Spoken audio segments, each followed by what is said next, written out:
For a long time, I thought learning more guitar scales would make me a better guitar player. And I feel like I'm just now realizing that I don't need to learn all of my scales. Okay, like I'm not saying I don't need to learn them. I definitely need to. Yeah, every time I would get stuck, I would just kind of go on YouTube, online, Instagram, and I would see everywhere that like you need to know all of your scales. You need to know all of like your modes, your Aeolian, your Phrygian, your Lydian. And while that is true, I definitely think that's true. And I realized that these scales weren't separate things.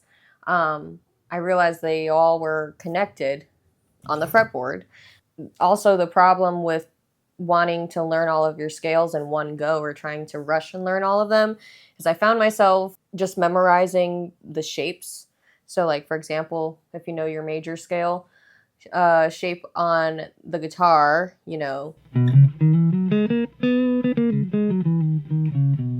there's a shape your hand remembers.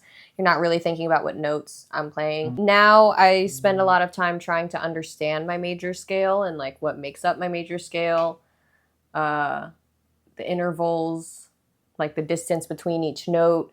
So like knowing my major scale formula, whole, whole, half, whole, whole, whole, half, and really understanding that. And understanding my major scale formula, I also know and understand that the sixth note of my major scale is the relative minor to my major scale.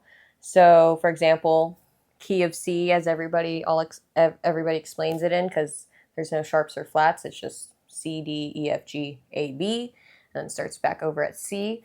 Using that whole, whole, half, whole, whole, whole, half major scale formula to find the notes in that major scale, and finding your half step and whole step intervals on guitar. So your half step, so say I'm going from G to this G sharp here, that would be a half step away because it's one fret down. A whole step, so if I'm going from G to A, 1, 2, that would be 2 half steps equals a whole step. So that's how you find your half step and whole step on guitar. 1 fret, half step, 2 frets, whole step. So knowing those things, and I know these things because I've been just studying music theory for the last 7 years, and I have taken lessons. I've had a few teachers to talk about these music theory things with, so that definitely helps. I didn't just wake up one day and know all of these things. I definitely wish I did. But I will say 7 years have gone by kind of fast. So when I'm thinking about improvising, I look at, okay, what major scale or what key am I in? And then I look at, okay, what's the sixth note of that key in that major key? And then, so in this case, C, D, E, F, G, A. A would be our sixth note of our C major scale. So then I know, okay, so my relative minor is A minor. So instead of just playing C major over the key of C major, or your C major scale, you can play A minor. So this is the end of my major scale there, and that's your minor pentatonic or minor scale. I connect the relative minor and major scale and try to find those notes on the fretboard. And relative minor only means you're using the same notes in that C major scale or in your major scale. You're just starting on a different point.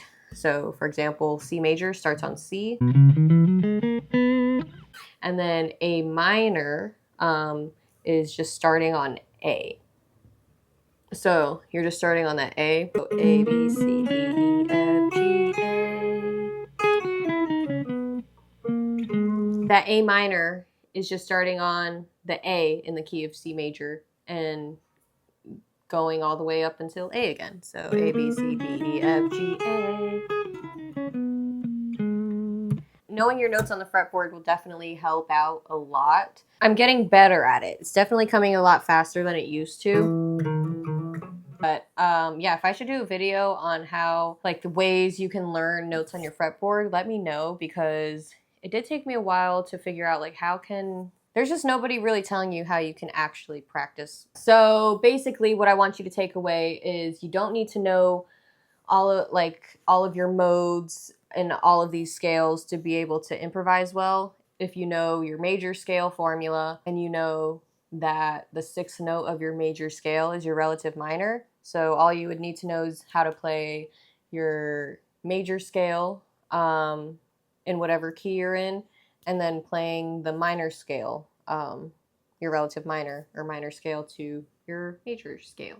So just knowing those two things, I feel like, can help you expand your improvising. And if you know your notes on the fretboard, that will just make it a lot easier to know where to go, what notes to target. Once you like start just knowing the notes in your scales, knowing the notes in your chords, you can start to target certain notes. This was just something I stumbled upon, and I was like, man, I wish somebody would have just told me early on that if I just understand my major scale and the sixth note of my major scale is my relative minor, those two things will improve my improvising by tenfold, I feel like. I was stuck in the pentatonic box for so long, and I just didn't know what I was doing. And I think I was stuck in that box, though, because I wasn't understanding what notes I'm playing. And even now when I'm playing, I'm not really paying attention. I'm just kind of... But yeah, I think sometimes you just need a better or deeper understanding of what you already know before expanding to like your modes. Oh, before I go, I'll demonstrate what I mean. Let's jam in like A minor, and then over A minor, I also know my relative major would be C major, so then I'm just gonna be... So I know I just need to focus on C, D, E, F, G, A, and B. I know those are all the notes I need to focus on.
But yeah, hopefully you took away something from this. Hopefully you understood.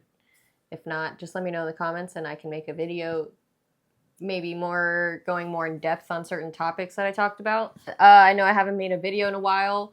I'll be making videos again. It just took me a while to set up the music room and such. Lots been going on. Life. But yeah, I appreciate anybody that's still asking about videos, still watching, even if it's just one person. Like, that makes me happy. There's something that you spent a lot of time on when you were approaching guitar, just learning guitar in general.